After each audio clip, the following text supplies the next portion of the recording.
side where we do have all of these wind alerts in effect. We could see wind gusts upwards of 55, even 65 miles per hour continuing into the daytime hours today, especially in Nevada. So we're going to see those gusty conditions. It's extremely dry. We're going to be picking up a lot of that dust. So blowing dust will remain a concern if you are in Nevada. So unfortunately, not the best day to be out on those roadways. And if you do have to get out, just make sure you're taking it very slow because that could reduce your visibility. We do have that critical fire danger continuing through the day today in Nevada, stretching in to the far western portion of Utah. That's the case in Arizona as well, and eastern Colorado, stretching down into the panhandles of Texas and Oklahoma, where we're also looking at that high fire danger. Red flag warnings in effect over the next couple of days. And here's a look at how much smoke is in the atmosphere. Anywhere where you see a red dot, that's where we're seeing those fires still burning. That's producing heavy amounts of smoke. So if you're feeling a little itchy, irritated in your eyes or nose,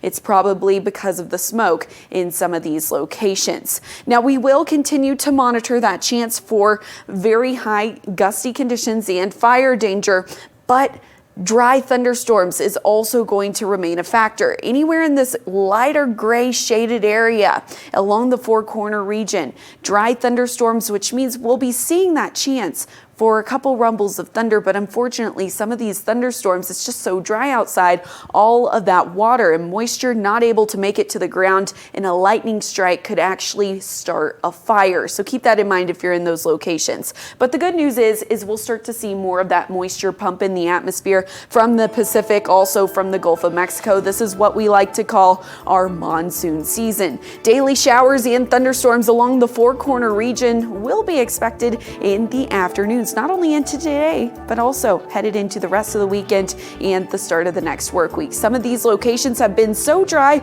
so when we add water on top of it, we could see some flooding concerns in some of these locations as well.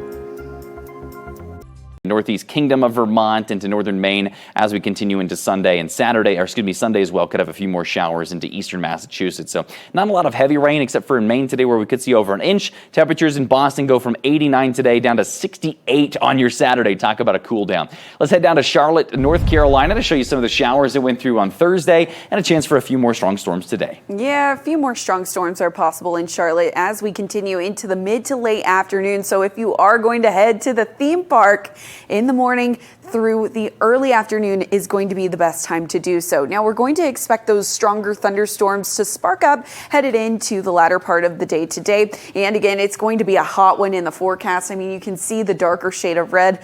That just tells you that heat index and how hot it's going to get. We have the potential for some record-breaking high temperatures as we work our way into the afternoon. Anywhere where you see a pink dot, well, that's where we could be soaring past a record. And again, we do have all of these heat advisories in effect as we continue throughout the day today, including Charleston, Atlanta, Columbus, all the way up to Little Rock, Mobile, Tampa, just to name a few of these locations. So not only are those temperatures warm outside, but we're seeing high dew points and high humidity. And because both of those are going to be combined, that's where we're going to be anticipating that heat index to feel even hotter outside. So places like Mobile, even though the high temperature is 97, which is hot, we're going to be adding in that moisture. So that heat index, it's going to feel like 109 degrees outside. Tampa, 111 is what it's going to feel like outside. So you're definitely going to want to make sure you're taking frequent breaks into the air conditioning, drinking plenty of water. And remember, look before you lock your car for any kids, pets. You don't want to keep them in a hot car. Now, again, we are talking that potential for those stronger thunderstorms. Again, we're seeing heat and moisture, which again can fuel some stronger thunderstorms continuing into the day today across the Carolinas, down into Georgia, even into places like Alabama, Tennessee. So you're going to want to make sure you're staying weather aware. It's going to be through the afternoon. Our main threat is going to be that wind threat. However, hail will be a possibility as we continue into the daytime hours today. All thanks to this frontal system that'll be moving across the region, sparking up those stronger storms. Around 7 p.m., this is what it's going to be looking like. Places like Durham, Charlotte, down to Columbia, Chattanooga, expect your chance for those stronger storms. Then later on this evening, moving down to the south, Charleston, Savannah, over to Tallahassee. And then we'll start to see things start to fizzle out as we lose that daytime heating, but then re-strengthen as we continue into the afternoon on Saturday for central Florida and down into southern Florida. Now, a decent amount of rain is expected to dump in some of these locations, so just remember, turn around, don't drown if you do come across any of those flooded roadways. Isolated strong to severe storms possible again in central Florida as we head into the day tomorrow. That's the case in Alabama, Mississippi, stretching over into Arkansas. 1 to 2 inches possible, so if you're anywhere in these highlighted green shaded areas, that's where we're looking at the potential for some isolated flooding concerns today in the Carolinas and Tennessee, but tomorrow will be a little cloudy.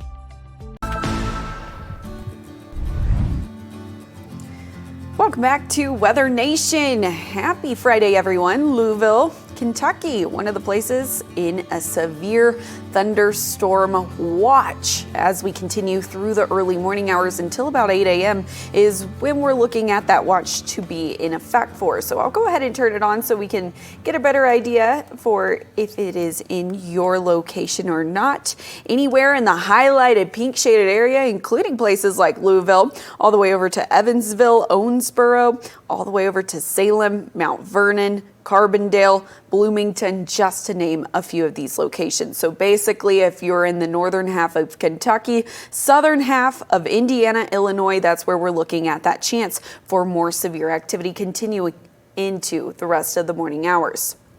I want to go ahead and take that off because we're going to be diving into some of these stronger thunderstorms that we're witnessing at the current moment. So I'll go ahead and take you back to where we're starting to pick up on those stronger thunderstorms. It's all thanks to a mesoscale convective system. That's what this is this morning. And sparking up those strong storms if you're in Effingham, down to Jasper, Richland, Clay, over to Wayne, Jefferson, all the way down to Farmington and into Randolph County, Illinois, until about 6:45 and 6:30. That's where we're going to be looking at for more of these stronger thunderstorms to develop. In Mount Vernon and Jefferson and Wayne County, Illinois, that's where we have a considerable tag until 7 a.m., which means we're starting to pick up on those wind gusts upwards of 70 miles per hour. I want to go ahead and take you to that local radar. Again, we're starting to see those very gusty conditions, wind gusts upwards of 60, 70 miles per hour, possibility for some small hail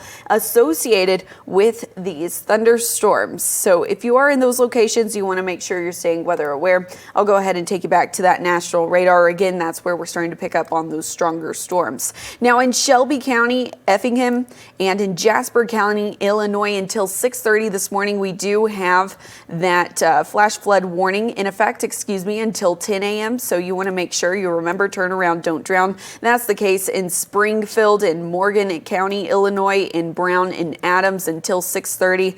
A lot of rain has fallen in these locations, so just remember some localized ponding and flooding. Cool video of all of that electricity in that storm system, and that's what we've been tracking really all morning long, Rob. Yeah, a lot of severe weather elements in this complex of storms this morning. Gusty winds upwards of 60 to 70 miles an hour. Got a lot of folks west of St. Louis without power this morning now because of those wind gusts. But then, of course, the frequent lightning, and we even had some flash flood warnings with this.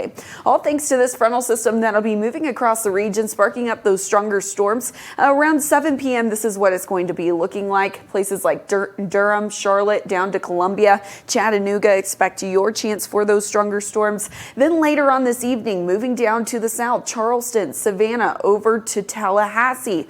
And then we'll start to see things start to fizzle out as we lose that daytime heating, but then re-strengthen as we continue into the afternoon on Saturday.